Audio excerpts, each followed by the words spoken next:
नमस्कार दोस्तों।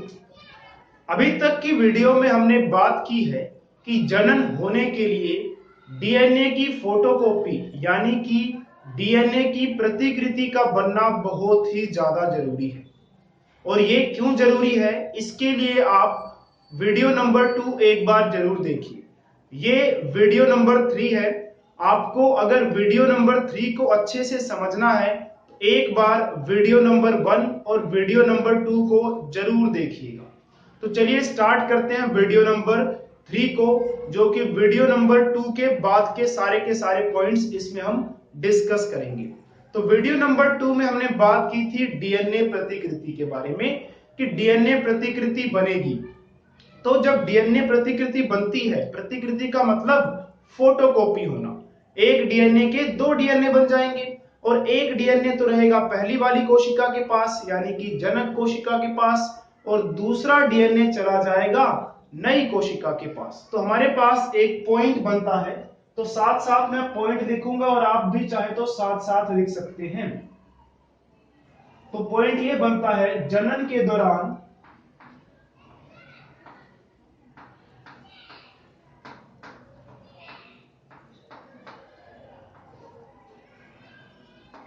तो जनन के दौरान डीएनए प्रतिकृति तो बनती है, डीएनए की फोटोकॉपी तो होगी होगी यानी कि 1 से 2 हो जाएंगे। तो जनन के दौरान डीएनए की एक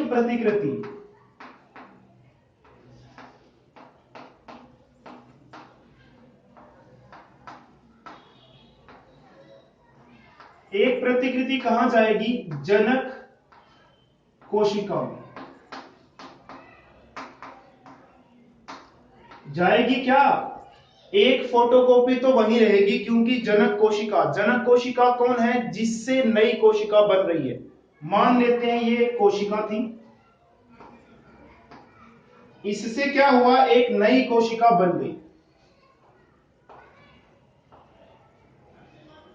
तो इसको मैं जनक कह रहा हूं और इसको मैं संतति कह रहा हूं।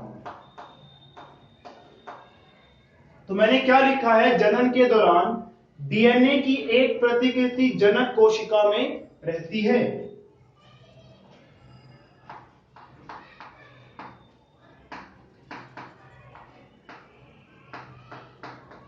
जबकि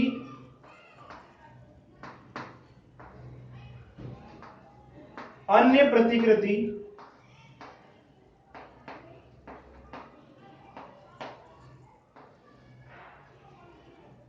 संतति कोशिका में स्थानांतरित कर दी जाती है।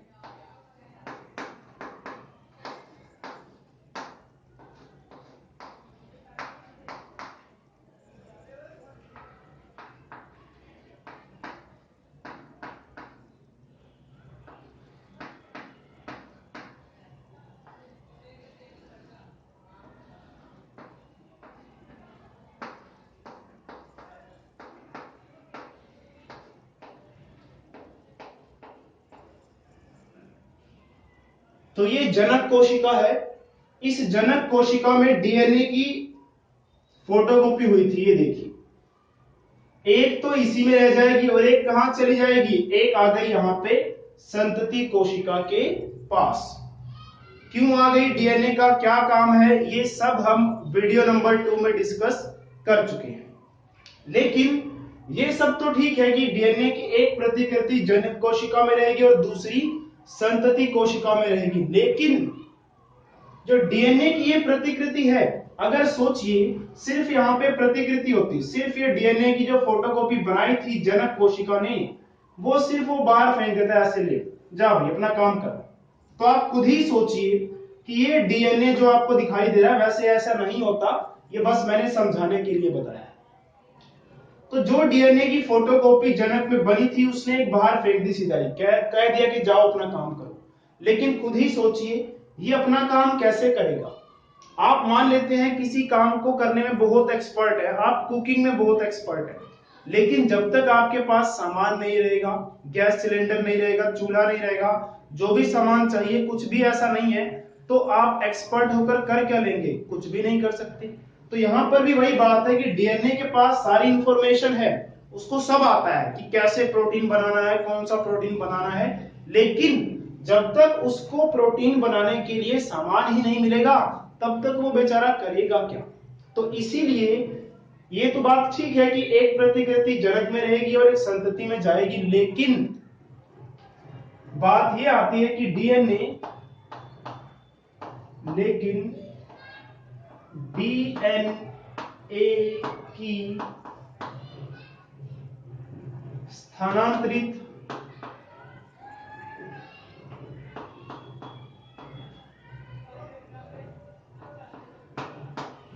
की स्थानांतरित की गई प्रतिकृति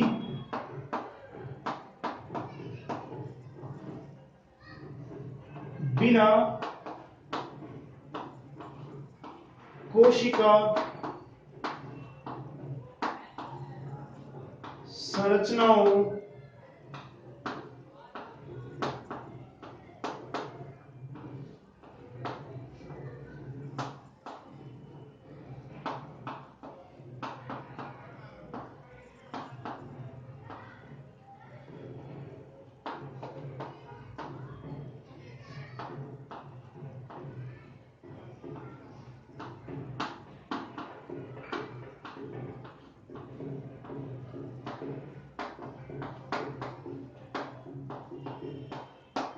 अब इस लाइन को आप समझिए और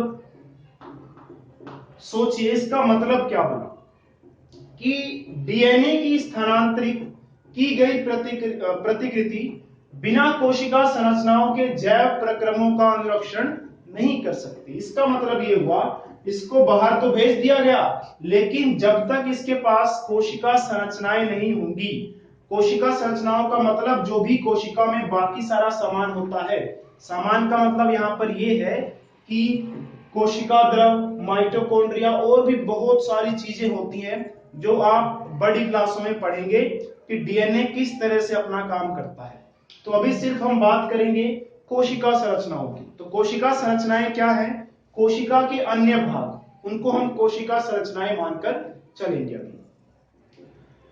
तो देखिए अब ये अकेला डीएनए क्या है कि बिना कोशिका संरचनाओं के जैव प्रक्रमों का अनुरक्षण नहीं कर सकता। जैव प्रक्रमों का मतलब ये है कि चलिए अभी इस बात को खत्म करते हैं, अब सीधी सी बात करते हैं कि जैव प्रक्रम और अनुरक्षण आपके लिए ये दो नए शब्द होंगे। जैव प्रक्रम का मतलब सिंपली ये है कि कोशिका के अंदर जो भी प्रक्रियाएं हो रही हैं, प्रोटीन का बनना और भी बहुत सारे काम हो रहे हैं, एटीपी का बनना या ऑक्सीजन का ग्रहण करना, कार्बन डाइऑक्साइड का बाहर निकलना, बहुत सारे काम हो रहे होते हैं कोशिका के अंदर, उनको हम जैव प्रक्रम बोलेंगे। और जैव प्रक्रम के बारे में अगर आपको जानना है तो चैप्टर नंबर हमारा 6 है, उस चैप्टर में हम अच्छे से इसकी बात करेंगे। तो फिलहाल के लिए मान लीजिए कोशिका के अंदर जो प्रक्रियाएं हो रही हैं, प्रक्रम हो रहे हैं, जिसकी वजह से कोशिका जीवित है, वो सभी जैव प्रक्रम है। अनुरक्षण, अनुरक्षण, रक्षण, प्रतिरक्षा, बचाना, संभालना, यानी कि अनुरक्षण का मतलब क्या हुआ? बचाना, संभालना, मेंटेन करना, कंट्रोल करके रखना, ये सब जो है अनुरक्षण होता है। तो डीएनए जो है जैव प्रक्रमों को मेंटेन रख पाएगा, कर पाएगा, उनको संभाल पाएगा, कब? जब कोशिका संरचनाएं होंगी तभी। चलिए पॉइंट नंबर 3 की बात करते हैं। पॉइंट नंबर 3 में हम ये कहेंगे अतः डीएनए प्रतिकृति बनने के साथ साथ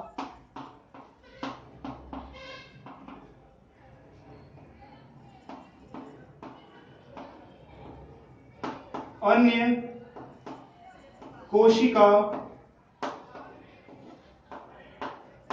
संरचनाओं, अरे यार पूरा नहीं आ रहा, अन्य कोशिका संरचनाओं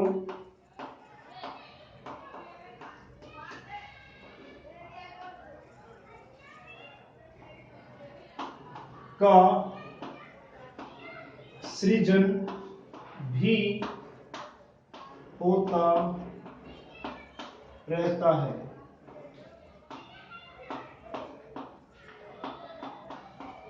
तो अब आप समझ गए होंगे कि जब डीएनए की फोटोकॉपी बन रही थी ना, तो जो कोशिका के अंदर वाले बाकी हिस्से हैं, बाकी जो संरचनाएं हैं, वो भी बन रही थी, थोड़ा सा एक्स्ट्रा, ज्यादा।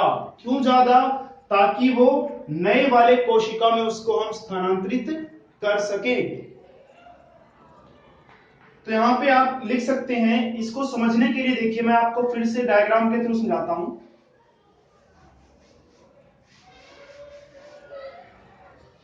कोशिका पहले जनक वाली इतनी बड़ी थी, उसमें ये डीएनए है। इसकी जब फोटोकॉपी बनेगी तो साथ में क्या होगा, ये कोशिका थोड़ी सी बड़ी लगेगी। आप बड़ी क्यों? क्योंकि ये कोशिका के बाकी हिस्से भी बनाना शुरू करेगी, यानी कि अन्य संरचनाओं का निर्माण भी शुरू होगा।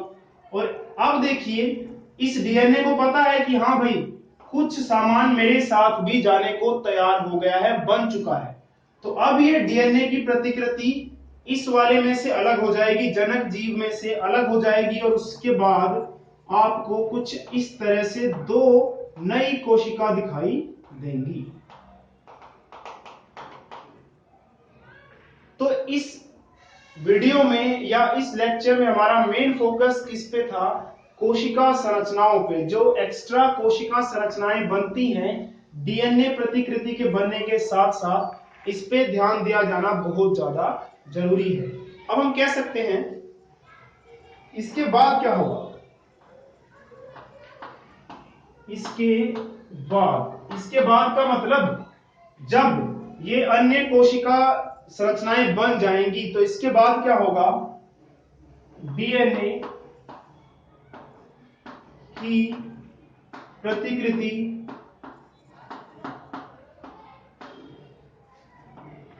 अलग हो जाएगी। तो इसके बाद डीएनए की प्रतिकृतियां अलग हो जाएंगी,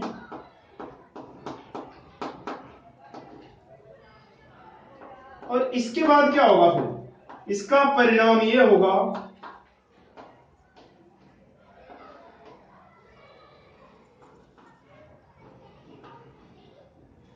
इसका परिणाम होगा कि एक कोशिका से दो कोशिकाएं बन जाएंगी। तो परिणाम क्या है?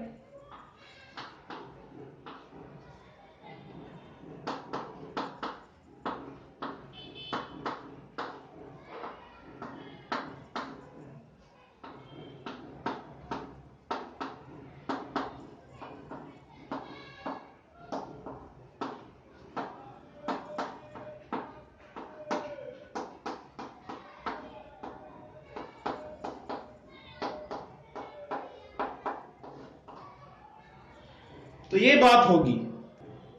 या आप इस तरह एक कोशिका विभाजित होकर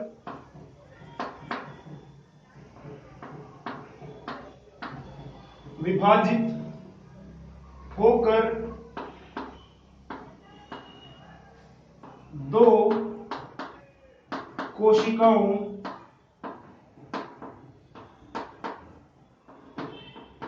को बनाती है।